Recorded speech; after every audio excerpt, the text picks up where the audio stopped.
Friends అందరూ ఎలా ఉన్నారు? బాగున్నారా? నేనైతే చాలా బాగున్నాను. ఇప్పుడైతే ప్రస్తుతానికి బెంగళూరులో బాగానే ఎండలు ఉన్నాయన్నమాట. వర్షాలు తక్కువైపోయినాయి, చలి కూడా కాస్త తక్కువే ఉంది ఇప్పుడు. ఇక నేనైతే వాషింగ్ మిషన్ కొత్తది తీసుకున్నాం కదా, బట్టలు అయితే వేసినాను. బాగానే క్లీన్ అవుతూ ఉన్నాయి బట్టలు. మిషన్ ఒకసారి చూపిస్తాను రండి. ఇక చూడండి, మిషన్కి అయితే వేసేసాను బట్టలు అయితే గిన బాగానే పనిచేస్తుందండి మిషన్ అయితే. చూడండి, ఇక ఇలా అయితే మనము ఎక్కువ క్లీన్ కావాలంటే బట్టలు ఈ బటన్ అయితే మనము పెట్టుకోవాలన్నమాట. బాగా క్లీన్ అవుతాయి బట్టలు అయితే. ఇక వర్షాలు మాడు మూసుకొనే ఉంది కదా, ఇక చూడండి బాగా ఎండ అయితే బాగా కాసిందనమాట. ఇక బట్టలు అయితే నేను ఇక మిషన్కి అయితే వేసాను కదా, ఇంకా తెచ్చి అయితే వేయాలి ఇప్పుడు. చిన్నప్పుడైతే ఈ చెట్టువి ఇలా తీసుకొని మేమైతే పిల్లప్పుడు ఇలా బొంగరాలు ఇవి ఇలా తిప్పేవాళ్ళం. ఇలా అనుకొని ఇలా తిప్పుతూ ఉంటాం. చూడండి, బొంగరం తిరిగినట్లు తిరుగుతుంది కదా, ఇలా ఆడేవాళ్ళం పిల్లప్పుడు. ఎక్కడో చెట్టు ఉంటామండి అక్కడ మా ఊర్లో అయితే.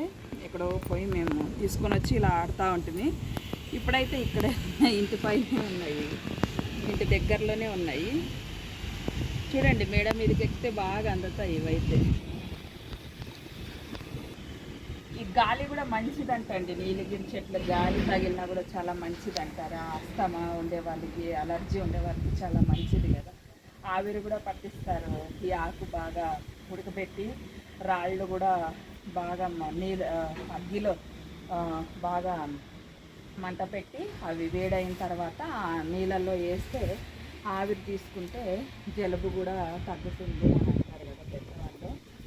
ఇక ఇది పావురాలు అయితే మా ఇంటి పక్కల వాళ్ళు అయితే, ఈ పావురాలు అయితే ఎంత బాగున్నాయి కదా, వైట్ అయితే చాలా క్యూట్గా ఉన్నాయి, చాలా బాగున్నాయి. నాకు ఇష్టం పావురాలు అంటే. ఇవి ఎంత బాగున్నాయి కదా. తినండి, రాగలు తినండి. ఇక పిల్లలు అయితే జీరా రైస్ చేసిమంటా ఉన్నారు. ఇక పొయ్యి అయితే నేను జీరా రైస్ అయితే చేయాలి. ఇక అయితే చేసేస్తానండి. ఇక వెళ్దాం కిందకైతే. ఇక అన్నం అయితే వండినానమాట. ఇక అన్నం అయితే ఓ ప్లేట్లో ఆరబెట్టాను. ఇక కాస్త ఆరితే జీరా రైస్ బాగా వస్తుంది అనమాట. ఇక ఒక కడాయి పెట్టేసుకొని నెయ్యి అయితే వేసేసుకోవాలి.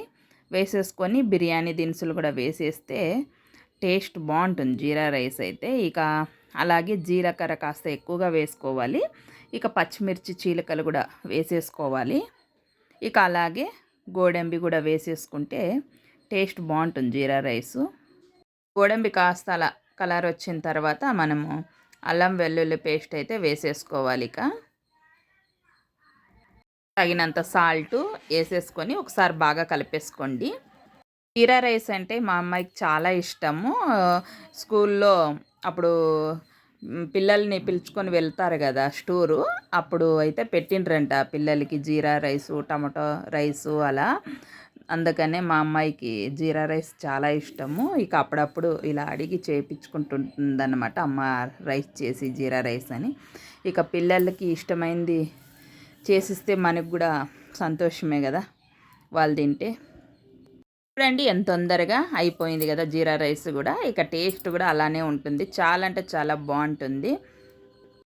లైక్ చేయడం మర్చిపోతున్నారు, కాస్త లైక్ చేసి సపోర్ట్ చేయండి ఫ్రెండ్స్. లైక్ చేయండి, షేర్ చేయండి, సబ్స్క్రైబ్ చేసుకోండి.